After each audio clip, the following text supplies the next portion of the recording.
Voilà, bonsoir à tous et à toutes. On est ce soir le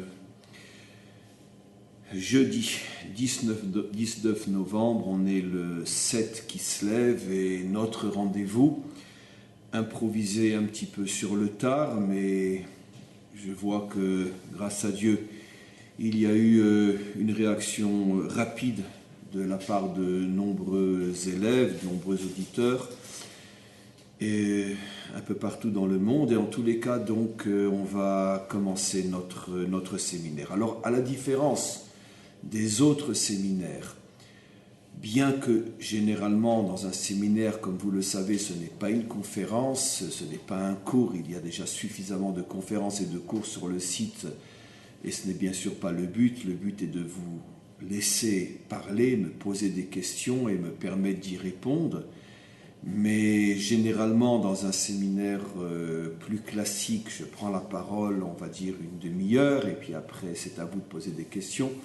Ce soir, vous avez été prévenus, tous et toutes, je ne commence pas à parler, c'est-à-dire que je ne présente pas le sujet, bon, 1 minute ou 2, le temps de vous laisser vous organiser, mais c'est surtout essentiellement un débat entre nous, par l'intermédiaire du chat bien évidemment. Vous allez me poser vos questions et je vais y répondre. Alors bien sûr, quelques préliminaires très importants. Vous essayez d'écrire dans la mesure du possible vos questions en grand caractère, de manière à ce que je les vois clairement.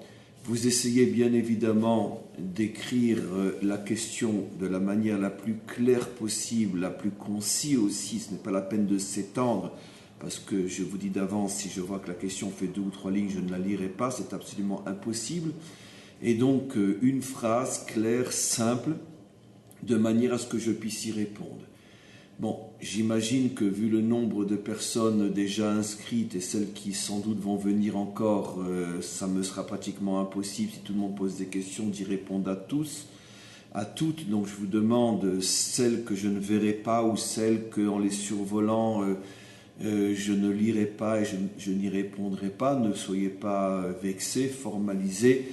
Et il est clair que de toute façon, je suis obligé de sélectionner par rapport aux questions que je pense être plus importantes ou en tout cas plus utiles que d'autres. Donc aussi ce que je vous demande, c'est qu'à partir du moment où quelqu'un a posé une question, essayez de ne pas revenir à la charge tout de suite, de manière à ce que je puisse aussi lire d'autres questions et poser d'autres questions. Alors voilà, comme vous le savez, la technologie n'est pas encore 100% parfaite, bien qu'elle est déjà extraordinaire, mais on a un petit décalage léger entre le moment où je parle et le moment où vous recevez mes paroles. Donc je vous dis maintenant, à partir de maintenant, commencez à écrire vos questions de manière, je vais garder le silence moi pendant quelques secondes, et de manière à ce que quand je vais reprendre réellement l'antenne, donc je puisse déjà commencer par une question. Donc encore une fois, commencez à poser vos questions.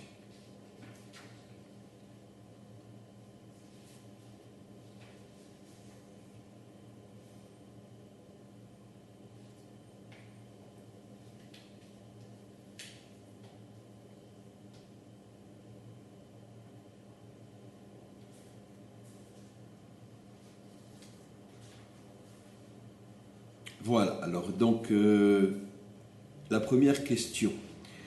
Y a-t-il un lien entre la libération de Pollard, la Paracha Vayetse et le Mashiach Ben Yosef? Question posée par Caroline Ofek. Donc effectivement, vous voyez, j'ai presque honte de dire que finalement on a été tellement préoccupé par malheureusement tout ce qui s'est passé en France, en Europe et chez nous aussi, quoi qu'il en soit, puisque chez nous aussi les attentats n'ont pas cessé aujourd'hui encore.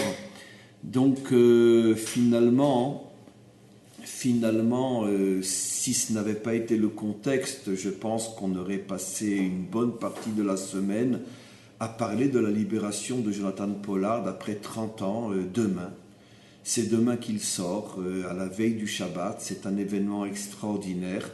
Et je m'engage sans faire le vœu, comme on dit en hébreu blinéder, dimanche matin d'en parler, parce que c'est pas possible que quelque chose d'aussi colossal, une souffrance tellement injuste, tellement inhumaine, qui est, à mon avis, et je sais que j'emploie souvent des mots forts, mais il faut comprendre ce que je dis, c'est plus à comprendre dans le fond que dans la forme. Je pense que l'État américain s'est comporté véritablement comme un État nazi à son égard, une souffrance inhumaine, injuste. J'en reparlerai dimanche. Mais quoi qu'il en soit, donc, on n'a pas pu marquer le coup pendant cette semaine, ça aurait été préférable. Et donc, j'en parlerai encore une fois dimanche. Maintenant, pour arriver à votre question directement, le lien avec la paracha, il y a forcément un lien.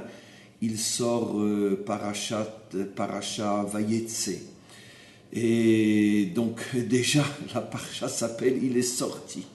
Il y a malgré tout une petite différence, c'est que dans notre paracha, Yaakov quittait la terre d'Israël pour aller se marier, fonder une famille, et là, bon, lui sort de prison. Mais enfin, je pense que d'une certaine manière, sans vouloir vraiment à tout prix faire coïncider l'événement, mais je pense que pour un homme aussi, un homme célibataire qui sort de sa situation de célibataire pour aller se marier, c'est une véritable délivrance. Ceux qui suivent mes cours savent très bien que je rapporte souvent l'enseignement des maîtres qui disent qu'un homme qui n'est pas marié n'est pas un homme. Donc il est emprisonné à l'intérieur d'une imperfection qui est finalement sa prison, et se marier, c'est commencer à sortir de cette prison pour atteindre sa perfection. Donc sans doute c'est le lien que l'on peut trouver. Et j'ai un petit problème avec les questions. Réli, appelle Shmuel et dis-lui que les questions s'effacent constamment du chat, je ne peux pas les lire. Oui, bien sûr. Et donc voilà, les questions sont revenues, et donc je peux lire encore la question. Est-ce qu'il y a un lien avec le Mashiach ben Yosef? Écoutez, je ne vais pas répondre à la question maintenant, je préfère voir dimanche prochain. Bon, on a un problème technique, j'espère que mon technicien entend ma question aussi. Les questions que vous demandez sur le chat disparaissent constamment de mes yeux, c'est-à-dire que tout s'efface. Et donc, je suis très très embêté, je n'arrive pas à lire les questions. J'espère que Shmuel va résoudre ce problème, et parce que c'est très embêtant, je n'ai plus les questions devant les yeux.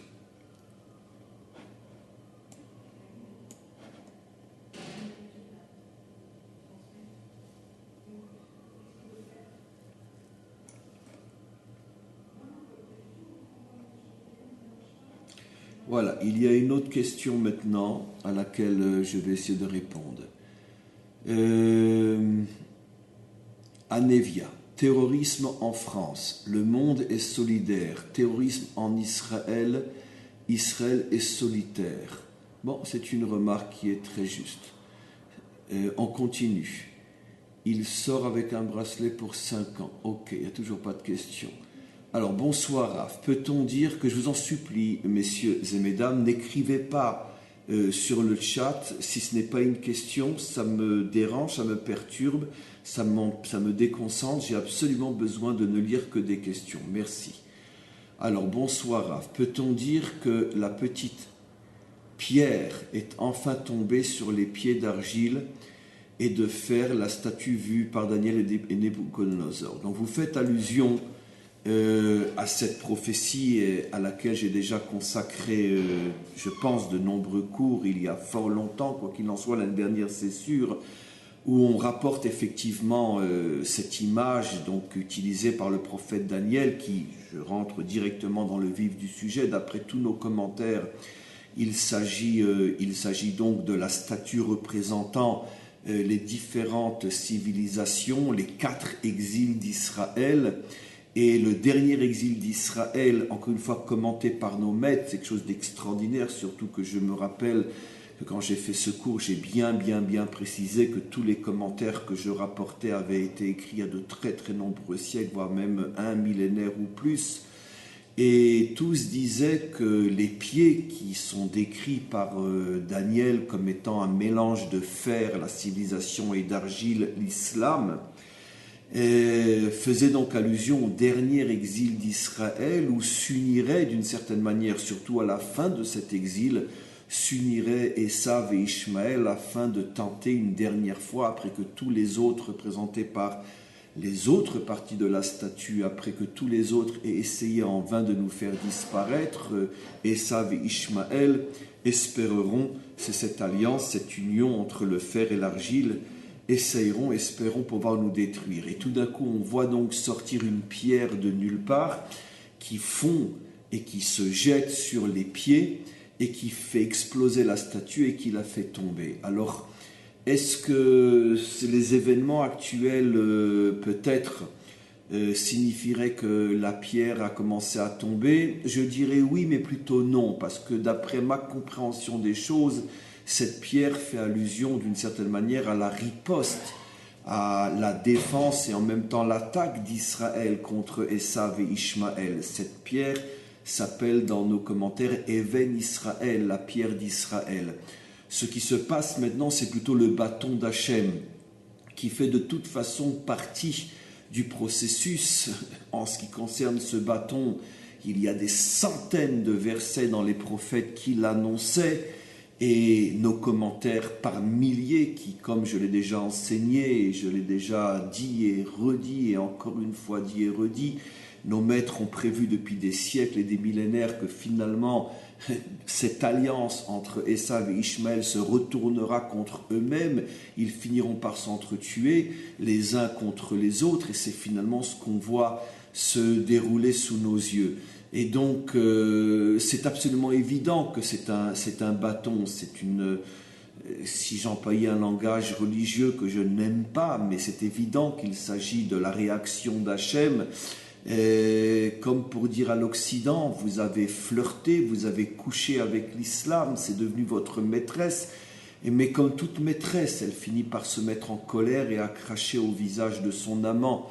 Et donc c'est ce qui est en train de se passer. Ce bâton était prévenu, ce retour de boomerang était prévenu. Et donc encore une fois, pour votre question, je préfère parler de bâton que de pierre. La pierre est un processus qui ne s'est pas encore véritablement dévoilé dans le monde, parce qu'on n'est pas encore dans des phases suffisamment avancées pour justifier la réaction forte et violente d'Israël. Mais quoi qu'il en soit, au moment où Israël sentira que, en dépit de tout bon sens, de toute honnêteté, de toute moralité, Esav et Ishmaël continueront à vouloir détruire Israël, à ce moment-là, Israël n'aura pas d'autre solution que de faire sortir sa propre pierre, c'est-à-dire Israël se défendra. Et comme disent nos maîtres, malheur à celui qui se tiendra entre le lion et la lionne lorsque, après tant de siècles et de millénaires de séparation, ils voudront nouveau s'unir et se réunir. Ça fait allusion aux retrouvailles entre le maître du monde et son peuple. Et à ce moment-là, le maître du monde donnera plus encore qu'il ne l'a fait jusqu'à aujourd'hui, une force absolument incroyable à son peuple qui fera que plus personne n'osera essayer de lui faire du mal. Alors, on continue un petit peu. Pour l'instant, l'écriture du chat est revenue. Priez tous et toutes pour que le chat ne disparaisse pas devant mes yeux, parce que toutes les quelques secondes, tout disparaît. Alors, je continue. Rav. Ishmaël n'a pas fait teshuva à Paris visiblement, absolument. Pour l'instant, non, il est loin de faire teshuva. Mais en vérité, je vais quand même m'arrêter sur votre question. Ce n'est pas une question, c'est une affirmation, mais j'ai déjà fait remarquer à de nombreuses reprises, et j'aurai l'occasion de le faire encore très certainement dans les jours à venir, que la fille d'Ishmaël qui a été épousée par Esav porte deux noms. La même fille, la même femme, la même épouse porte deux noms dans la Torah. Elle s'appelle une fois Machalat, qui veut dire la malade, on peut comprendre par la malade mentale, et elle s'appelle aussi Bosmat, qui veut dire le parfum, et qui est un nom donc très très très positif. Et j'ai déjà eu l'occasion d'expliquer que pourquoi la même femme porte deux noms dans la Torah. Parce qu'en vérité, il y a deux islams. Il y a l'islam qui va faire teshuva, qui est lui-même d'une certaine manière, à mon avis, en grande partie par lâcheté, par peur, qui suit comme un mouton l'islam qui lui est complètement malade, corrompu, celui qui bien sûr prône la destruction du monde entier, qui d'ailleurs ne prône pas que la destruction de l'Occident chrétien, puisqu'ils n'arrêtent pas de s'entretuer les uns les autres. Ce sont véritablement des malades mentaux. La Torah, il y a plus de 4000 ans, les a déjà appelés mahalat, les malades. Et donc, ceux-là, c'est évident qu'ils ne feront pas teshuva. C'est pas de eux que la Torah parle lorsqu'elle dit que Ishmaël fera teshuva, mais lorsque le monde sera donc débarrassé de cette maladie qui est en train véritablement de détruire le monde, enfin d'essayer de le détruire, et que ne restera que ceux qui sont aujourd'hui des moutons lâches, mais qui sont malgré tout avec un bon fond. Et quand je dis moutons lâches, surtout que ces gens-là ne se sentent pas plus visés que les Occidentaux ou même les Israéliens. Je pense que le phénomène que l'on appelle la majorité silencieuse existe partout, même chez nous en Israël. Et je ne gêne absolument pas, pour faire un jeu de mots, la pierre à l'islam silencieux, plus que je le jetterai à nous-mêmes les Juifs. Je pense qu'on n'est pas mieux que les autres. Nous aussi, on suit nos dirigeants et on accepte l'inacceptable. Et aujourd'hui encore, des Israéliens dans un embouteillage, tout d'un coup est sorti un malade mental et s'est mis à tirer à bout portant sur les gens dans leur voiture.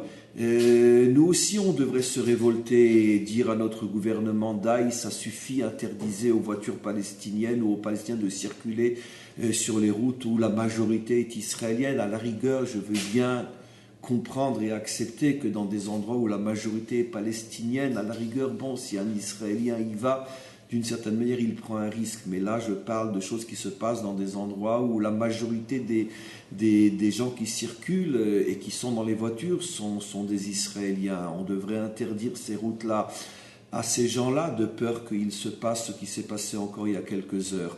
Donc nous aussi, on est une minorité silencieuse, mouton, qui finalement baissons la tête et acceptons l'inacceptable. Mais malgré tout, on a un bon fond et on mérite d'être récupéré exactement de la même manière. Je sais que ce que je dis ne plaira peut-être pas à tout le monde, mais je suis convaincu, et le contraire serait vraiment, on pourrait dire, une grossièreté intellectuelle qui ne mérite pas d'être citée. Je suis convaincu que sur les 2 milliards de musulmans qu'il y a sur Terre, il y a sans doute de nombreuses centaines de millions qui sont des gens bien, mais qui sont manipulés bien évidemment par cette énorme minorité, car sur 2 milliards, 10 ou 15 ou 20%, c'est énorme, c'est des centaines de millions qui sont manipulés par cette minorité malade mentale et qui, elle, bien sûr, disparaîtra totalement jusqu'au dernier pour ne laisser dans ce monde, que ce soit dans l'islam, dans le monde chrétien et partout ailleurs, ne laisser que les humains véritables, ceux qui ne sont pas déguisés à l'intérieur d'un corps humain, mais qui ne sont en vérité que des chédim, que des démons. Voilà, on va d'ailleurs c'est intéressant, je viens de dire chédim, c'est absolument fou. C'est comme chez eux, ces fous s'appellent des chéhidim, et chez nous, le mot chédim qui ressemble tellement à l'arabe, aux musulmans, bien que chez eux ça veut dire autre chose, mais chez nous le mot démon se dit chédim. Je ne sais pas si vous vous rendez compte un petit peu la providence, ce que eux appellent des héros, chez nous on les appelle les démons, c'est pratiquement le même mot. Donc on va continuer un petit peu, les questions disparaissent, elles reviennent, je vois que mon technicien n'a rien pu faire, bon c'est un problème qu'on devra résoudre plus tard, mais en tous les cas, quoi qu'il en soit, pour l'instant les questions sont revenues, donc non mais elles disparaissent et elles reviennent constamment, c'est toutes les quelques secondes, elles disparaissent, elles reviennent, ça n'a pas arrêté. Donc pour l'instant elles sont devant mes yeux et on continue. Y a-t-il un lien entre Rebecca, mère d'Isaac, et ce qui se passe en Syrie? J'ai pas compris la question. Rocker, la délivrance viendra de France. Quel est le lien avec ce qui se passe? Bon, la délivrance viendra de France, je vous connais, vous êtes très très assidus à mes cours, d'ailleurs je vous salue, j'en profite pour vous saluer. avec tout le respect et l'amitié que j'ai pour vous. Mais quoi qu'il en soit, quand on parle que...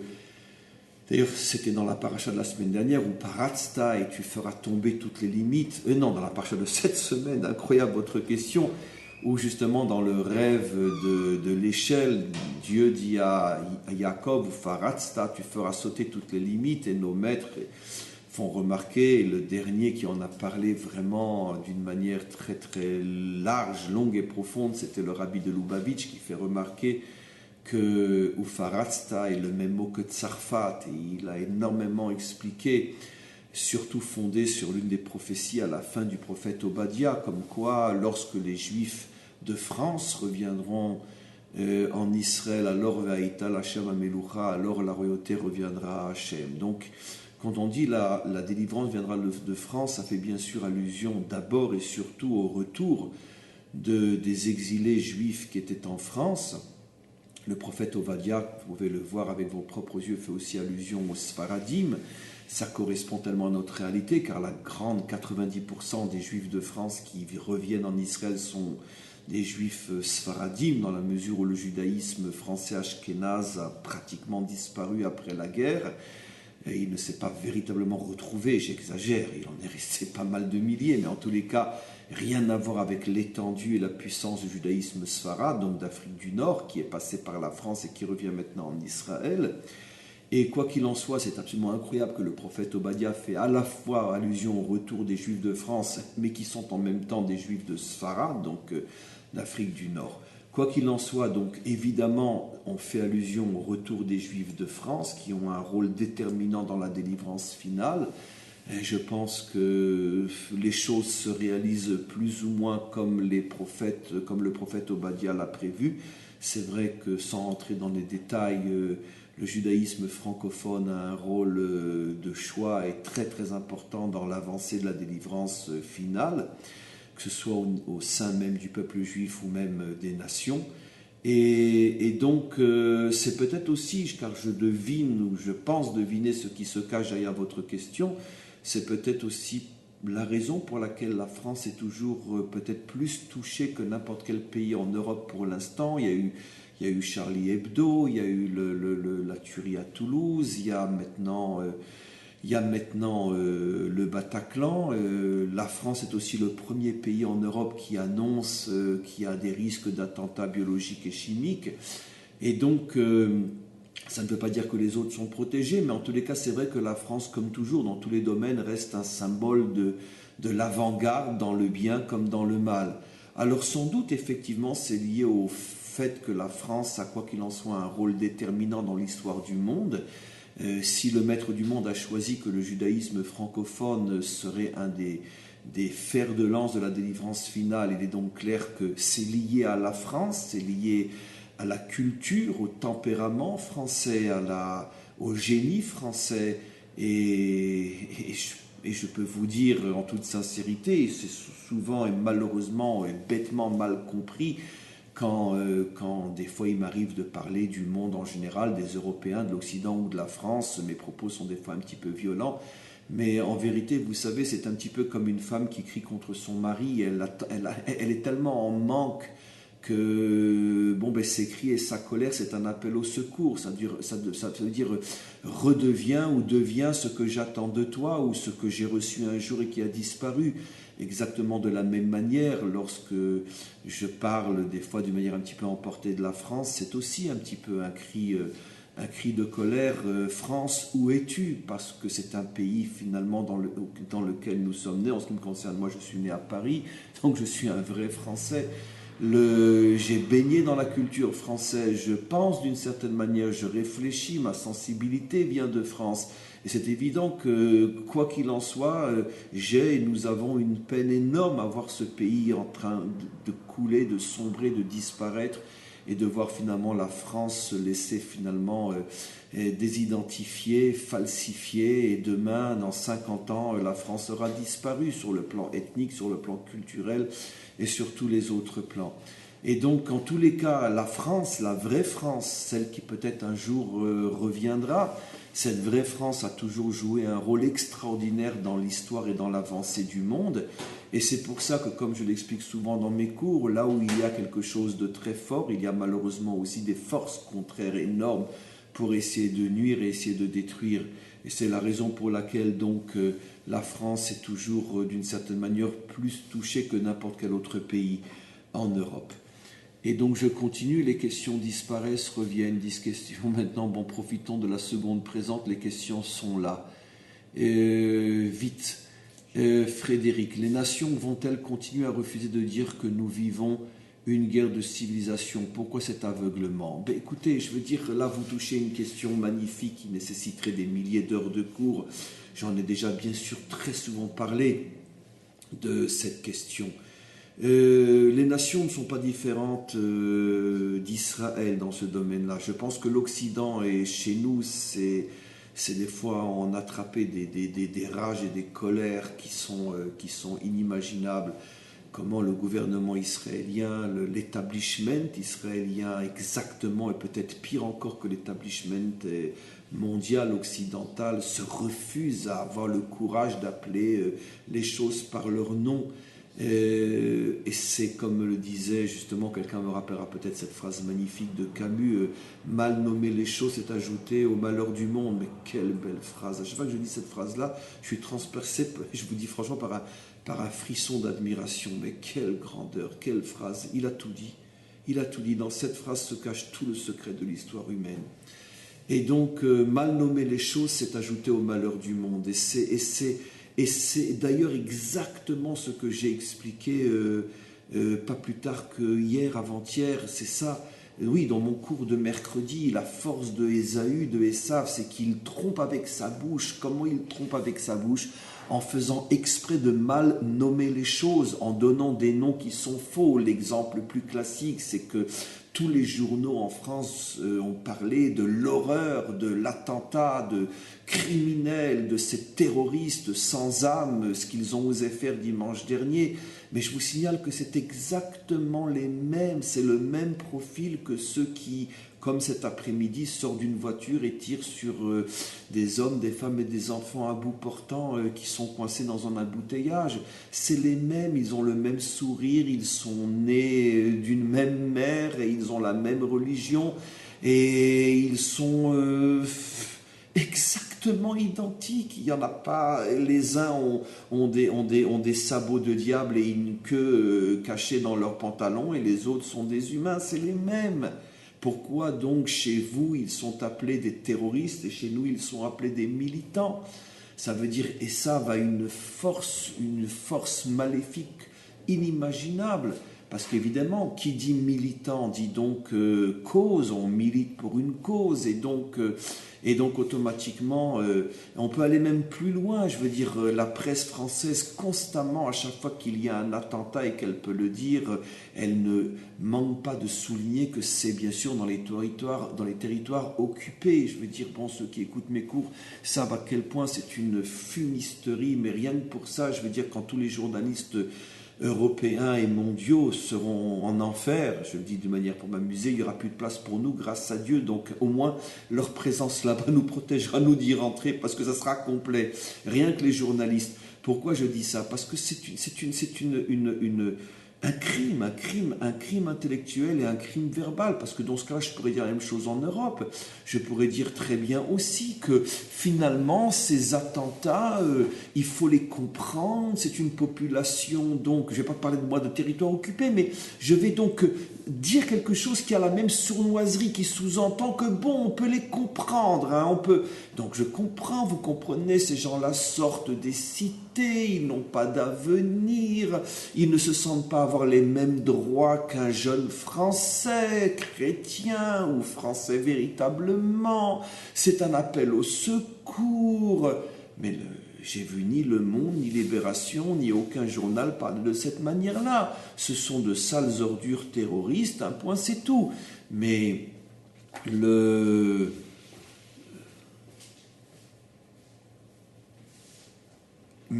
donc Donc encore une fois, c'est ça.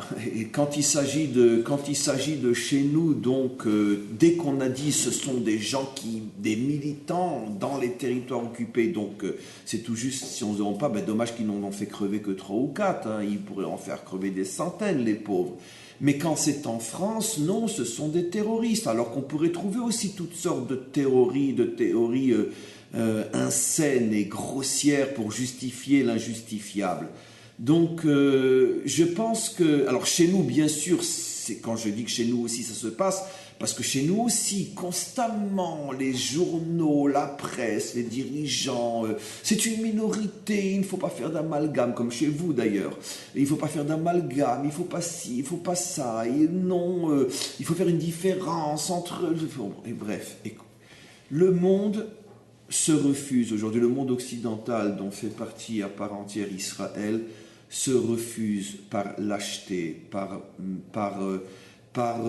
mensonge, pour toutes les raisons du monde, d'appeler les choses par leur nom. Je pense énormément par peur et par lâcheté, parce que c'est clair, l'occidental, et surtout l'occidental de ces dernières décennies, c'est complètement efféminisé dans le sens négatif du terme. Et d'ailleurs, c'est pas pour rien qu'aujourd'hui, je veux dire, on est à l'ère de la victoire, de l'efféminisation totale de l'homme, jusqu'au parade gay et tout le reste. Et donc, c'est l'idéologie ambiance. L'homme est devenu un lâche, l'homme ne sait plus se battre, l'homme n'a plus aucun courage, il n'est pas prêt à prendre le moindre risque. C'est le culte de l'ego, c'est le culte de la lâcheté, c'est le culte de la démission. Et donc, ça nous touche chez nous en Israël aussi, bien que chez nous, on est tellement agressé qu'on ne peut pas se permettre, comme en Europe, de cesser totalement de devenir de rester des hommes dans le sens viril du terme. Mais toute la politique aujourd'hui mondiale est une politique efféminée, une politique homosexuelle dans le sens idéologique du terme, où l'homme a perdu toute sa virilité, a perdu tout ce qui fait de lui finalement un guerrier. Et donc, automatiquement, on a peur de parler de ce qui se passe véritablement. On préfère minimiser. Ce sont des cas marginaux, ce sont des voyous, ce sont des terroristes. Non, non, non, non, non. Comme je le dis rarement dans mes cours, mais c'est l'occasion de le dire, comme dit cette historienne d'origine libanaise, chrétienne, Gavriel, qui est aujourd'hui aux États-Unis et qui prend qui a des prises de position absolument sublimes. C'est une femme qu'il faut vraiment écouter. Je vous invite à l'écouter. Gabrielle, elle s'appelle. Bon, c'est en anglais, mais souvent ses vidéos sont traduites en français. Et elle l'explique elle-même, elle dit bien évidemment, surtout qu'elle est une ancienne Libanaise, elle sait de quoi elle parle, évidemment qu'on ne peut pas, et il ne faut pas, et on n'a pas le droit, et je suis le premier à le dire que ça y est, l'islam c'est 2 milliards de tueurs, mais qu'à Dieu ne plaise, mais bien sûr que non.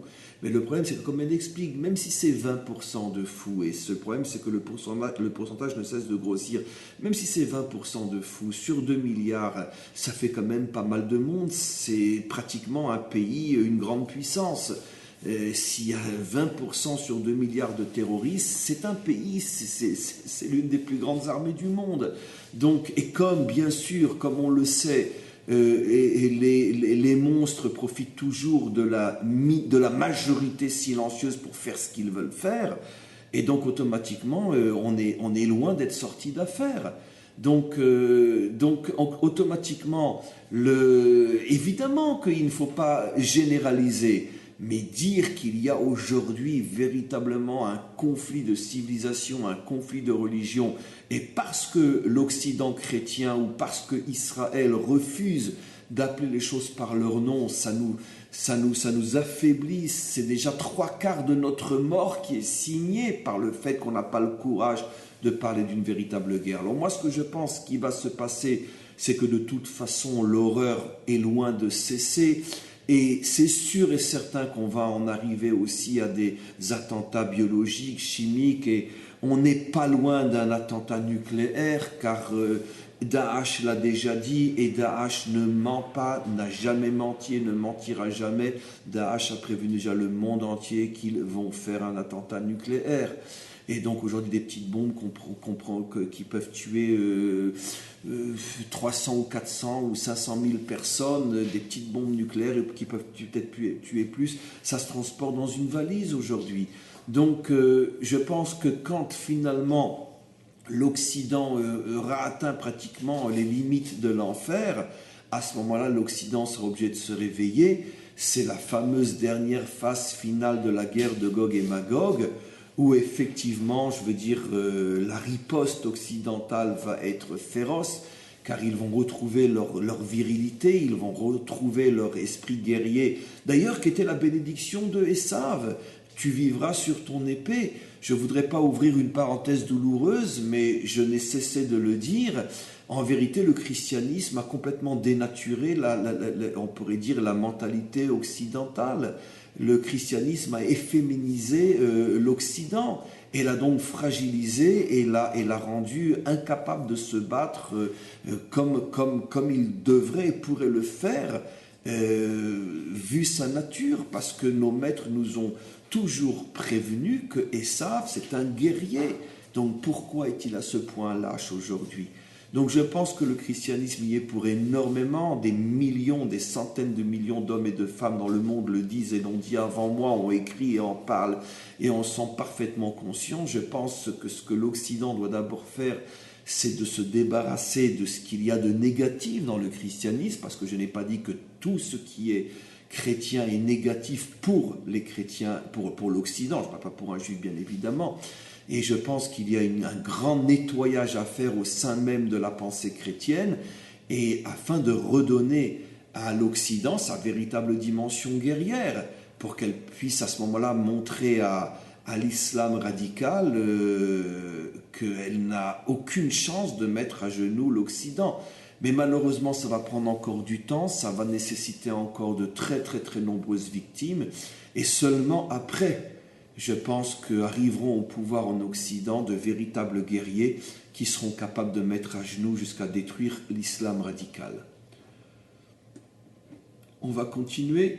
Alors, c'est vrai que les questions sont très très intéressantes, je vous en félicite, et donc c'est ce qui me permet donc de m'étendre aussi dans mes réponses, si j'en ai besoin, de m'étendre sur mes réponses, parce que effectivement, donc encore une fois, je m'excuse.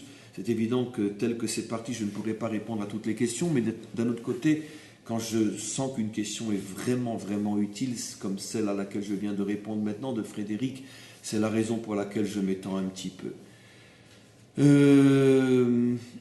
Alors, Anévia, vont-ils prendre conscience et laisser ce livre du Coran avec toutes ces aberrations à l'intérieur pour les 7 lois de Noach? Non, je ne suis pas d'accord du tout avec la formulation de la question.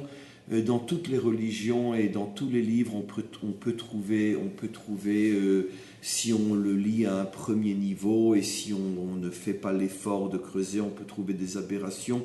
On peut trouver de nombreuses aberrations aussi dans la Torah de Moïse, si on n'a aucune éducation, aucune connaissance, aucune manière de comprendre et d'interpréter les choses. Je vous signale, c'est quand même dans la Torah de Moïse qu'il est dit quand même œil pour œil ou dent pour dent. Alors évidemment, nous les Juifs, ça fait depuis le jour où la Torah a été donnée qu'on sait qu'il ne faut pas prendre ces versets à la lettre. Et on a des textes qui datent de plus de 3000 ans qui le disent.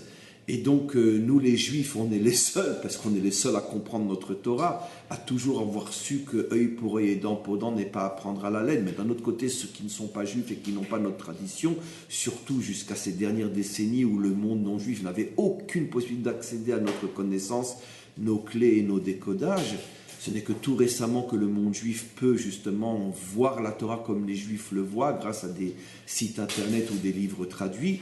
Mais donc, pendant des millénaires, lorsque de nombreux non-juifs lisaient la Torah et voyaient œil pour œil ou dent pour dent, ils nous prenaient aussi pour une religion aberrante. Donc je pense qu'il faut se méfier de ces raccourcis concernant les autres religions. Ce n'est pas du tout mon style, je n'aime pas ça, parce que c'est trop facile et ça peut nous revenir après à la figure comme un boomerang.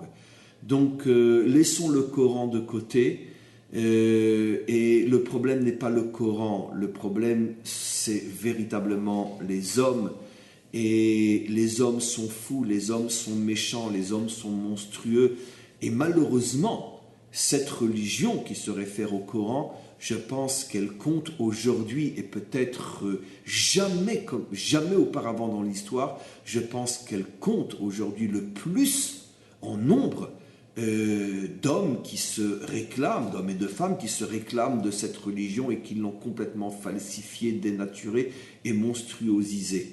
Et donc c'est les hommes qui sont les premiers responsables, plus encore que le livre duquel ils s'inspirent.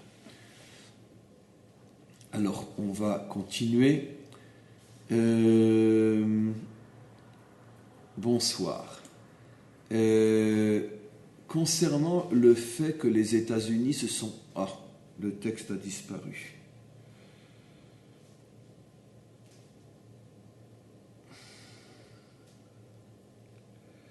Bon, alors en attendant qu'ils reviennent, j'ai une ou deux questions. Alors, nos sages ne devraient-ils pas s'unir pour organiser des entretiens avec nos chefs d'État ? Pour l'instant, c'est cause perdue, parce que aujourd'hui, le monde politique et le monde en général est tellement soumis et influencé par un état d'esprit mondial qui a complètement enlevé les yeux et les oreilles, le cœur, l'âme et l'intelligence à 100% de nos dirigeants aujourd'hui, y compris en Israël. Je pense que le moment n'est pas encore venu pour ça. Alors je reprends... Oh non, c'est encore disparu. Et donc, je reprends donc une question qui est écrite devant moi. Est-ce que le Mashiach subit aussi les problèmes de la génération et de ce fait a du mal à venir? Est-il pour le moment un homme ordinaire et c'est peut-être pour ceux qu'il tarde? Donc j'ai répondu déjà à ces questions de très nombreuses fois dans mes cours, que le Mashiach jusqu'au dernier moment ne saura pas qu'il est le Mashiach, et quand Hachem décidera, il se révélera. Par contre, je vais revenir vite à la question que j'avais commencé qui avait l'air... Bon.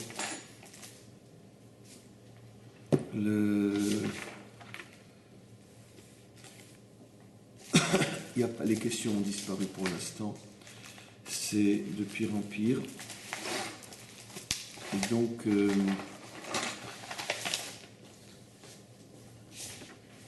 je pense que c'est sans doute dû au fait qu'il y a peut-être, grâce à Dieu, énormément de monde sur le site où les questions reviennent. Le problème, c'est que je ne sais plus du tout où j'en suis. Elles disparaissent plus vite qu'elles reviennent.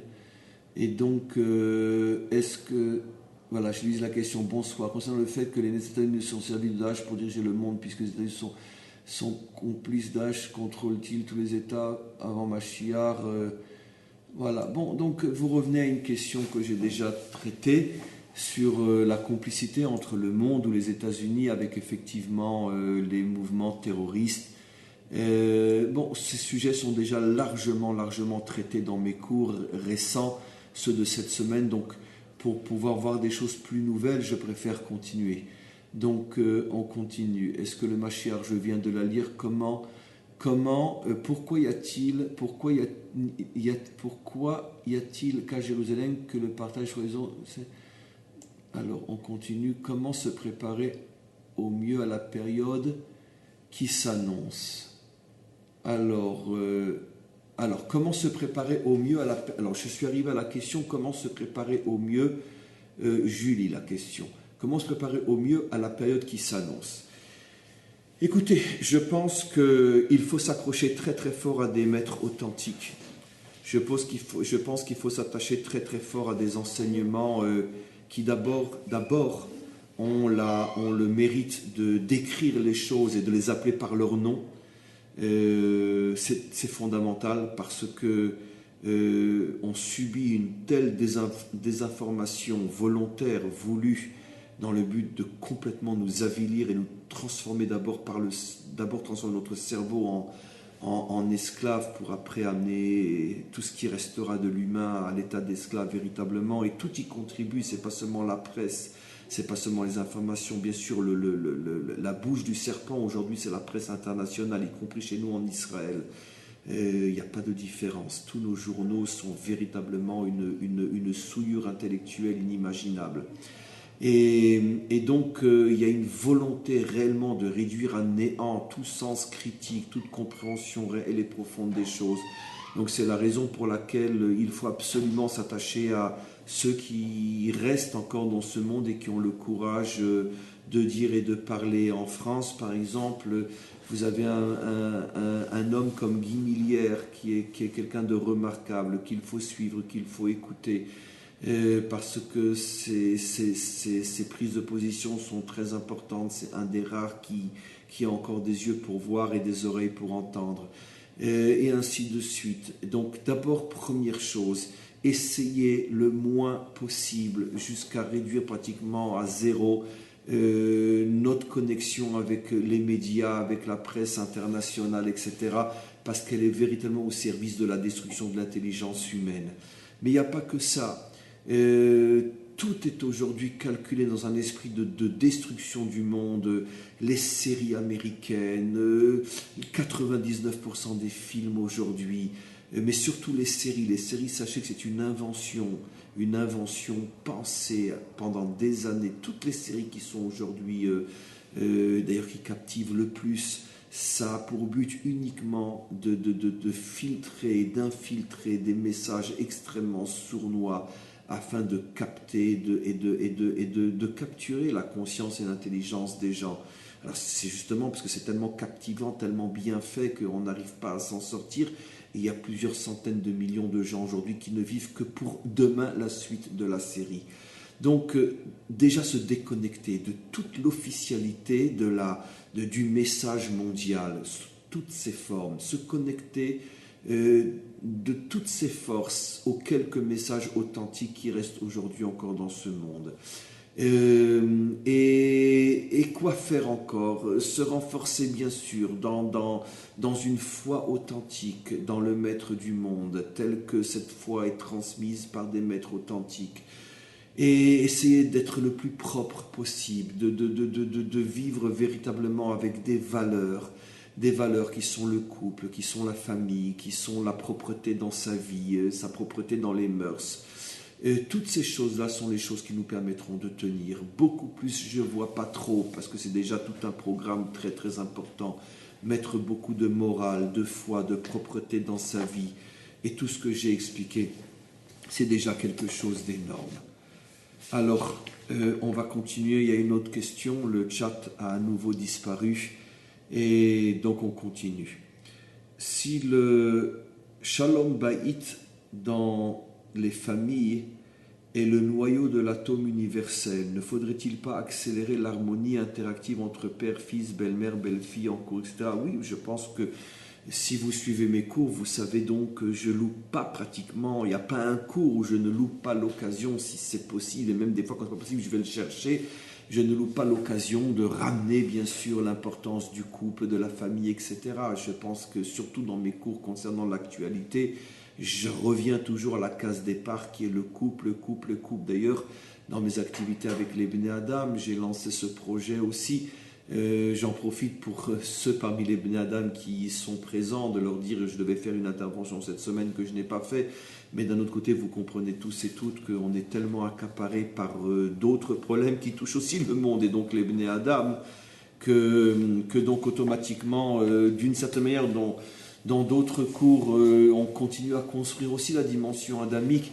Et j'espère, si l'actualité me le permet, la semaine prochaine de revenir sur une intervention directement liée à mes activités avec les Bnei Adam. Mais quoi qu'il en soit, ma dernière intervention parlait justement de ce sujet-là. J'ai lancé comme projet, comme programme, la reconstruction du couple, la construction du couple, parce que vraiment il faut bien comprendre à quel point les choses sont fondamentales, sont importantes et qu'effectivement tout dépend, en tout cas comme point de départ, comme source de bénédiction, de force et de progrès, tout dépend bien sûr de la santé du couple. Et c'est la raison pour laquelle les mondialistes ont d'abord tout fait et ils ont réussi. Ça y est, c'est leur première grande victoire. Ils ont mis à mort la famille en Occident. Ils ont mis à mort le couple de différentes manières, après des séries américaines, après des séries de films, après des séries bien sûr, de prises de position de tous les philosophes sortis droit de l'enfer, et de toute la pensée médiatique qui a mis en évidence et mis en valeur la destruction du couple et de la famille. Bien sûr, avec évidemment l'arme essentielle qui sont la pornographie, la débauche, la liberté totale au niveau des mœurs et tout le reste. Donc effectivement, tous ceux qui veulent vivre et survivre doivent mettre le paquet dans ce domaine-là. Sachez qu'un homme et une femme unis et soudés, c'est déjà 3/4 de la délivrance du monde. Et c'est pour ça que c'est vraiment dans ce domaine que tous ceux qui veulent détruire le monde opèrent et agissent, parce que si la cellule familiale est détruite, l'humanité tout entière est détruite. Alors, à quel travail ultérieur nous invite la guerre de Gog et Magog? Je n'ai pas très bien compris la question. À quel travail intérieur, pardon, nous invite... je pense que je viens d'une manière providentielle de répondre à cette question, et je l'y ai répondu aussi en répondant à toutes les autres questions au préalable. Le travail intérieur, c'est véritablement le travail de l'intériorité, c'est-à-dire donc se déconnecter complètement de tous les messages envoyés par ceux qui veulent détruire ce qui reste encore du monde occidental aujourd'hui, et se renforcer énormément dans des lectures de livres de Torah ou de pensées authentiques, dans s'accrocher de toutes nos forces à des maîtres authentiques, à des messages authentiques, et à revenir à une propreté de vie, comme je viens de l'expliquer. C'est ce à quoi nous pousse bien sûr la guerre de Gog et Magog. Voilà, écoutez, ça me ressemble pas, mais je vais baisser les bras parce que le chat a complètement disparu. Je pense que, quoi qu'il en soit, à moins qu'on peut avoir le chat sur le téléphone. Non, il a disparu aussi du téléphone. Je vais voir moi sur mon portable si je peux avoir, parce que je n'ai pas sur mon ordinateur, mais finalement je n'ai pas pensé à chercher sur mon portable. Juste un instant, je vous demande. Je vais voir si je peux avoir sur mon portable. Je vais aller le chercher. Sinon, on arrêtera. De toute façon, grâce à Dieu, on a véritablement eu un moment très fort, je pense, ensemble. Les questions étaient vraiment magnifiques, très importantes. Bon, on aura peut-être abrégé d'une vingtaine de minutes ce qui aurait dû être le séminaire ce soir. Problème technique, incident technique que je vérifierai avec mon technicien. Le chat a complètement disparu, je ne sais pas pourquoi. Mais quoi qu'il en soit, non, moi non plus, je n'arrive pas véritablement à aller sur... j'ai quelqu'un qui nous a sauvés. C'est une élève. Bravo, Tsipora. Bravo et merci. Donc je demande à Tsipora de continuer à faire ça pendant 10 minutes. Continuez à m'envoyer sur mon WhatsApp, effectivement, vous avez tout compris, les questions que je pourrais lire. Merci beaucoup. Donc, par contre, non, ces questions, Tsipora, je les ai déjà traitées. Je les ai reçues écrites aussi. Donc, on ne peut pas avancer. Là, le chat est revenu, on va en profiter et on va répondre à une dernière question. Et après, on arrêtera. Alors, ça y est, ça j'ai répondu, ça j'ai répondu, ça j'ai répondu. Alors, bonsoir Rav. En ouvrant les yeux, plus rien ne peut nous sauver car le monde devient fou. Veillez sur votre peuple. Merci beaucoup. On a une dernière question. Si la vérité va germer de la terre, suis-je prêt de ne pas... Bon. Il n'y a plus de questions pour l'instant, c'est incroyable. Alors finalement, les questions ont arrêté d'être posées, plus ou moins avec les problèmes liés au chat. Mais finalement, grâce à Dieu, on a pu pratiquement répondre à toutes les questions qui ont été posées ce soir. Alors, on va arrêter de poser les questions, puisque de toute façon, il n'y en a plus. J'ai répondu pratiquement à toutes les questions. Et je fais un petit retour en arrière. Je profite que... non, voilà, pratiquement tout a été répondu. Alors, je profite donc pour terminer en prenant la parole moi-même. Et donc, encore une fois, plus de questions, puisque tout a été répondu.